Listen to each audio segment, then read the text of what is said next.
అన్నయ్య కావాలనే ఇందులో పోటీ పడుతున్నాడు. ఏం తెలుసు వాడికి అసలు కుస్తీ గురించి? 20 ఏళ్లగా కుస్తీ పడుతున్నా నాకే ఇంకా కుస్తీ సరిగ్గా రాదు. ఎందుకలా డౌట్ గా చూస్తున్నావు? ఇదంతా రత్నంగాడి నాటకాలు అన్నయ్య. వాడి కోసమైనా మన అమ్మాయి పోటీలో పాల్గొని అల్లుడు గారిని ఎగేసి దిగేసి కొట్టాలి. బావుందయ్యా నువ్వు చెప్పేది. ఊరందరి ముందు దీని మొగుడిని ఇది కొడితే రేపు మళ్ళీ ఇద్దరు కలిసి ఎలా కాపురం చేస్తారు? కీర్తి, ఈ పోటీలో పాల్గొనడం లేదని చెప్పేసిరా. మనకి కుస్తీ వద్దు ఏమొద్దు. Sir post.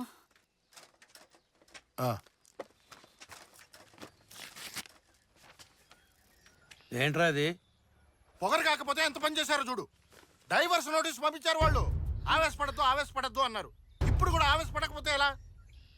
విడగొట్టేద్దామనే. వీళ్ళంతూ చూడాలన్నయ్య. ఓరి భగవంతుడా.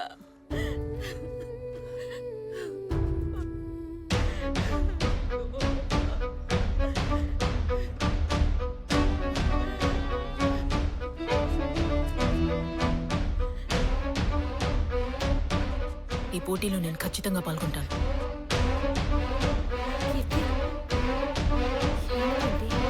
కోడాంగి కుస్తీ సమాజం ఏంట్రా ఇదేదో తేడా ఉంది. ఈ ఏరియా మొత్తంలో ఈయనరా పెద్ద కుస్తీ పైల్వాన్. ఈయన దగ్గర నేర్చుకుంటేనే దాని మీద గెలవగలం.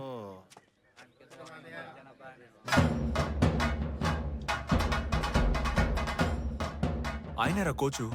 కోడాంగి ఈయనే అనుకుంటా, పేరు తగ్గట్టున్నాడు.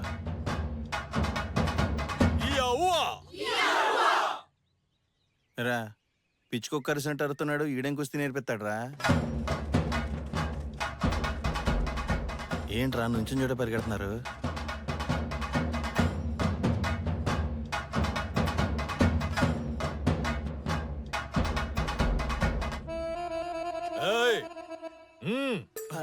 పదరా, ఖర్చేసేలా ఉన్నాడు. నమస్తే. ఎవర్రా కోచ్. మీరు? నేను వీరా, వీడి చట్టం. పేర్లు అడిగానా? స్టూపిడ్స్, ఎందుకు వచ్చారు ఇక్కడికి? 15 రోజుల్లో నేను మట్టి కుస్తీ నేర్చుకుని పెద్ద ఛాంపియన్ అవ్వాలి. నన్ను ఆశీర్వదించండి కోచ్. 15 రోజుల్లో నేర్చుకోవడానికి ఏదైనా పప్పు సాంబారా? కుస్తీరా? తెలుసు కోచ్. ఒక పెద్ద పోటీలో పాల్గొనడానికి పేరిచ్చాను. అందులో గెలవకపోతే నా పరువు పోద్ది కోచ్. ఎక్కడ పరువు ఎప్పుడో పోయింది. గమ్మునుండ్రా. మట్టి కుస్తీ అంటే ఏంటో తెలుసా నీకు? కబడ్డీ తెలుసు coach. Kabaddi. What is this nonsense? కుస్తీ తెలుసా అంటే తెలుసో తెలీదో చెప్పాలి. అది వదిలేసి కబడ్డీ ఆడుతున్నావు. పిచ్చా నీకు? ఈడు మంచోడే కోచ్. ఇలా మామకే కొంచెం పెచ్చ, అందుకే కబడ్డీ కుస్తీ ఒకటని చెప్పి పంపించాడు. ఆ పిచ్చోడి దగ్గర నేర్చుకోపో. కోచ్ ఆగండి coach. Coach coach please coach, నా జీవితం మీ చేతిలోనే ఉంది. అంత పెద్ద పోటీనా? ఇంత కసిగా ఉన్నావు? చెప్తాను కోచ్. నా వైఫ్ తను ఇప్పుడు అర్థమైంది. మిగతా కథ నేను చెప్తాను. నీ వైఫ్ కి హెల్త్ ప్రాబ్లం, ట్రీట్మెంట్ చేయించడానికి డబ్బులు కావాలి. అందుకని పోటీలో పాల్గొని ప్రైజ్ గెలుచుకోవాలనుకుంటున్నావు. ఏమై కరెక్ట్? అది మామ కన్నా తెంగరోళ్ళ ఉన్నాడు. బయలే కనిపెట్టారు కోచ్. నా కథ కూడా షేమ్ టు షేమ్. నా వైఫ్ ట్రీట్మెంట్ కోసం కుస్తీ పోటీలో పాల్గొని ప్రైజ్ గెలుచుకున్నాను. I'm very proud of you. నేను నీకు కుస్తీ నేర్పిస్తాను. థ్యాంక్ యూ రేపే వచ్చి జాయిన్ అయిపో.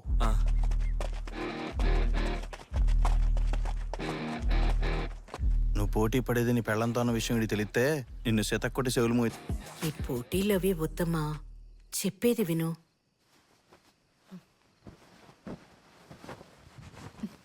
నీ ఇష్టం వచ్చినట్టేడు. నా మాట ఎప్పుడు విన్నావని. అయినా ఆడపిల్లకి ఇంత అహంకారం ఉండకూడదు. అందరూ అక్కడ ప్రాక్టీస్ చేస్తుంటే నువ్వు ఎక్కడే పెక్తున్నావు? లేదురా, మ్యాచ్ లో నేను ఓడిపోతానేమో అని భయంగా ఉంది. ఫీల్ అవుకో, నువ్వు ఖచ్చితంగా గెలుస్తావు. ఎలా చెప్తున్నావు? షార్ప్ పట్టా చూస్తావా? చూశాను. అందులో రంగయ్య ఎవరి దగ్గర ట్రైనింగ్ తీసుకున్న ఎవరు గెలవాలా? చివరికి దిక్కులు చూసిన సమరానే గెలిచాడు. వెంకటేష్ గురు సినిమాలో చిన్నప్పటి నుంచే ట్రైనింగ్ తీసుకున్న వాళ్ళ అక్కని దాటి టీవీలో మ్యాచ్లను చూసి దాని చెల్లె గెలిచింది.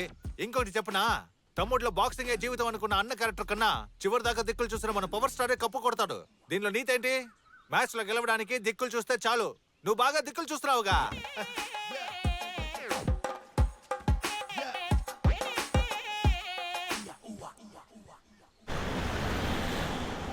ஊர்க்காரங்க என்ன நினைப்பாங்க? சொந்த காரியம் கிட்ட என்ன பதில் சொல்றது? கேட்க மாட்டாங்க. ஏன் வண்டியில பதில் பேசிட்டு அப்பா எனக்கு கல்யாணம் வேணும்பா, ப்ளீஸ் பா. அப்பா ப்ளீஸ் பா. என் பொண்ணு வீட்டை விட்டு வந்து 2 மாசம் ஆச்சு. அவளுக்கு என்ன ஆச்சு? அவ எங்க போனான்னு தெரியாம அவ அம்மா வீட்டுல படுத்த படுக்கையா கிடக்கா. நீ ஒரு கோச் தானையா? நீயாவது வீட்டுக்கு இன்ஃபார்ம் பண்ணிருக்கலாம்ல. இவ்வளவு நாள் என் பொண்ணை பத்திரமா பாத்துக்கிட்டதுக்கு இதா பிடி. வண்டியை விடுறா. ப்ளீஸ் பா, இது என்னோட ட்ரீம் பா. ఆ అమ్మాయి కుస్తీలో మెడల్ కొట్టాలని ఎన్నో కలలు కంది. ఇష్టం లేకుండా వాళ్ళ నాన్న తనకి పెళ్లి ఫిక్స్ చేశారు. అది తప్పించుకుందామనే తను ఇక్కడికి వచ్చి జాయిన్ అయింది. పాపం. బాయ్స్ అండ్ గర్ల్స్, ఈ పార్టీ అరేంజ్ చేసింది ఎందుకో చెప్పనా? కేవలం 15 రోజుల ట్రైనింగ్ తీసుకొని ఒకడు పెద్ద పోటీకి తయారయ్యాడు. అతను ఇంకెవరో కాదు, మన వీరానే. అతని సక్సెస్ కోసమే ఈ పార్టీ. ఇయా ఊవా! ఈ అవ్వా నువ్వు మ్యాచ్ గెలిచిన తర్వాత ఆ సక్సెస్ ని ఎవరికి డెడికేట్ చేస్తావు? మీకే కోచ్.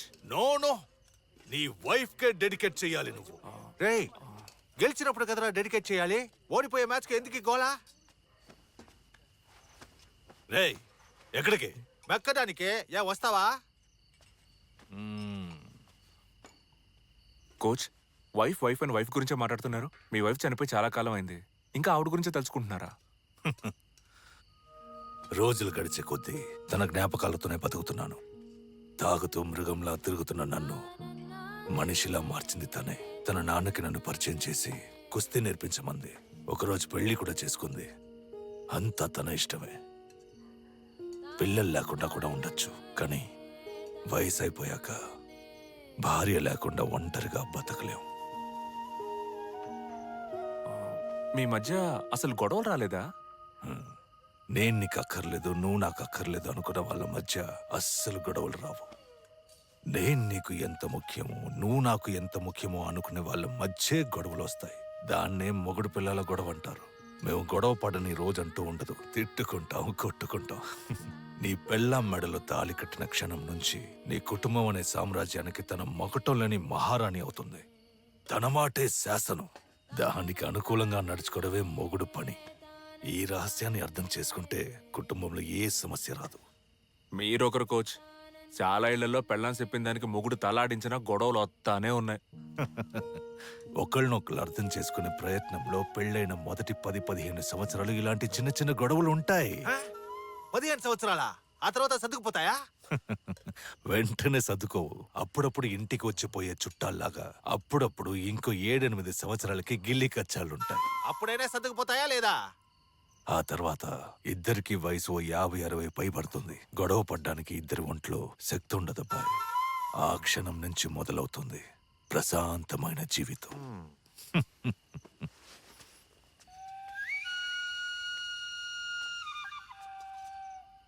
60 ఏళ్ల తర్వాత కలిసి బతికితే ఏంటి, చస్తాయి ఏంటి? కుస్తీ నేర్పించమంటే కూర్చోబెట్టి ఓతగా క్లాస్ పెడుతున్నాడు. సిగ్గు లేకుండా నువ్వు వింటున్నావు.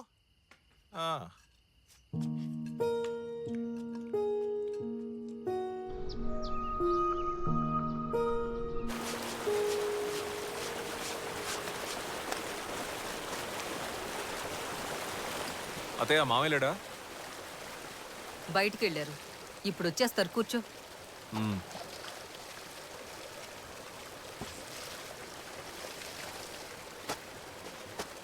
పోటీ రేపేనా వీరా?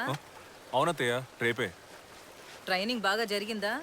అదెందుకు అడుగుతావులే అత్తయ్య, దోవల తీర్చేశాడు. చాలని మొత్తుకున్న కోచ్ వదలలేదు. హెవీ వర్కౌట్, చేతులు కళ్ళు బాగా పట్టేసే అత్తయ్య. నువ్వెంత ట్రైనింగ్ తీసుకున్నా తనని గెలవడం కుదరదు. అలాంటప్పుడు ఎందుకు కష్టపడ్డాం?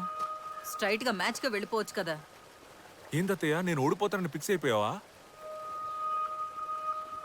నువ్వు ఎప్పుడైతే నీ పెళ్లంతో పోటీ పడాలనుకున్నావో అప్పుడే ఓడిపోయావు. మీ మావయ్య బుద్ధి తక్కువ పనిచేస్తుంటే ఆయన మాట విని నువ్వు తప్పు చేస్తే ఎలా? ప్రపంచంలో ఏ మొగుడైనా తన పెళ్లంతోనే పోటీ పడాలనుకుంటాడా? మీ మగాళ్ల దృష్టిలో ఆడదంటే నోరు మూసుకుని మీరు చెప్పిన దానికల్లా గంగిరెద్దులా తలాడిస్తూనే ఉండాలి కదా. నాకు తెలియక అడుగుతాను, ఆడద లేకుండా మీరు బతకగలరా? చచ్చే వరకు ఆడదాని మీదే ఆధారపడతారుగా. పెళ్ళయ్యే వరకు అమ్మ అనే ఆడది, పెళ్ళైన తర్వాత పెళ్ళం అనే మరో ఆడది. నువ్వు అడగొచ్చు, ఆడాళ్ళు మగాళ్ళ సాయం లేకుండా బతకగలరా అని. ఎంతో మంది ఆడాళ్ళు మగాడి సాయం లేకుండా ఒంటరిగానే పిల్లల్ని పెంచి పెద్ద చేశారు. కానీ మగాళ్ళు వెంటనే ఇంకో పెళ్లి చేసుకుంటారు. అడిగితే మా కోసం కాదు పిల్లల కోసం అంటారు. ఏ ఆడిపిల్లలేగా, పెంచలేడా? పెంచడు. ఎందుకంటే ఆడికి పెంచడం చేత కాదు. అసలు పెళ్ళెందుకు కనిపెట్టారో తెలుసా? ఏ మగాడైనా స్వార్థపరుడే. ఆడి గురించి మాత్రమే ఆలోచిస్తాడు. ఆ తప్పు ఆడి చేయకూడదని మిగతా వాళ్ళ గురించి కూడా ఆలోచించాలనే ఈ పెళ్లిళ్ళు కనుక్కున్నారు. అప్పుడు ఆడి జీవితంలోకి ఒక ఆడదొస్తుంది, పిల్లలు వస్తారు, వాళ్ళ కోసమే బతకడం మొదలెడతాడు. అది వాడికి భారమే, కానీ ఆ భారాన్ని కూడా మొయ్యలేకపోతే వాడి బతుక్కో అర్థమే లేదయ్యా. నీకో విషయం చెప్పనా? నీ పెళ్ళం ఒక రెజ్లర్ అని మనం పెళ్లి చూపులకి వెళ్ళిన రోజే నాకు తెలుసు.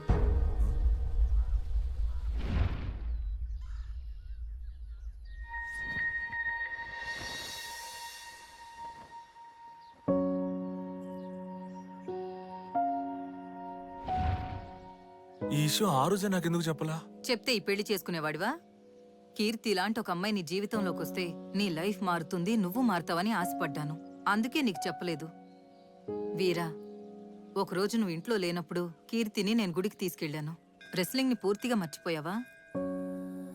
48 రోజులు ఒక విషయాన్ని వదలకుండా చేస్తే వాళ్ళకి అది అలవాటైపోతుందంటారు. 15 సంవత్సరాలుగా రెస్లింగ్ మాత్రమే నాకు తెలుసు. ఎలా మర్చిపోమంటారు? అయితే మరి ఈ జీవితం ఎందుకు కావాలనుకున్నావు?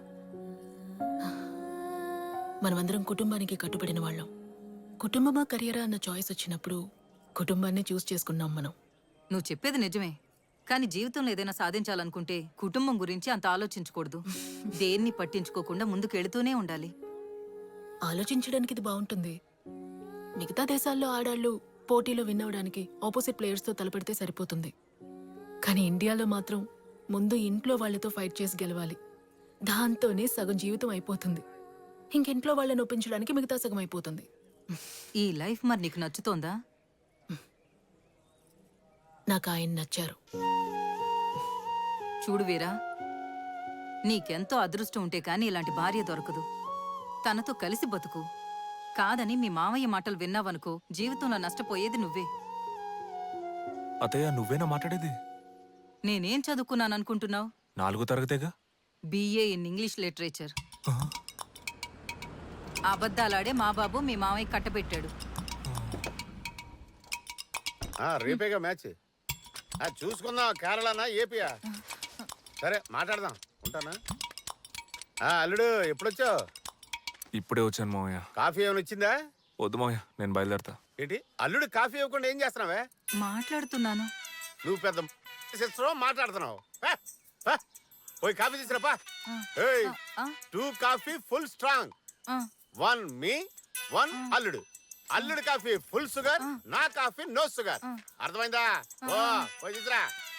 అర్థమైనట్టు తలాడించేసి లోనికి వెళ్ళి షుగర్ కూటించేకు. అసలే షుగర్ పొగలనంత ఉంది. ఏట్రా గొట్టం,